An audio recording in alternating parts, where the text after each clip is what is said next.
નમસ્કાર વિદ્યાર્થી મિત્રો, 2 મેના દિવસને પ્રતિવર્ષ વર્લ્ડ ટ્યુના ડે તરીકે ઉજવવામાં આવે છે. ટ્યુના એક દરિયાની અંદર રહેતું જળચર એટલે કે એક માછલી છે અને ખાસ કરીને પેસિફિક મહાસાગરના ક્ષેત્રમાં આપણને વધારે જોવા મળતી હોય.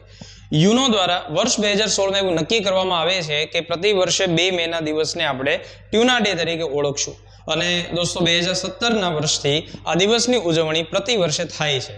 ટ્યુના દરિયાની અંદરનું એક અગત્યનું જળચર છે, જેના કારણે દરિયાઈ જે મરીન બાયોડાયવર્સિટી છે એ જળવાયેલી રહે છે અને મત્સ્ય ઉદ્યોગમાં પણ ટ્યુનાનો ખાસો ઉપયોગ થતો હોય છે. દોસ્તો, એક સારામાં સારી વિગત જે પરીક્ષાની અંદર પૂછાઈ શકે કે 2025ની ટ્યુના ડેની જે થીમ રહેલી છે શું છે, એ છે અવર ઓશિયન, અવર ટ્યુના, અવર ફ્યુચર. હવે 2-3 એવા રસપ્રદ મુદ્દાઓ જોઈએ કે ટ્યુના માછલીની પણ અલગ અલગ જાતિઓ આવતી હોય છે. એમાંની એક જાતિ છે જેને આપણે સ્કિપજેક, એકને યેલોફિન અને એકને બ્લુફિન ટ્યુના આવા નામથી ઓળખતા હોઈએ છીએ.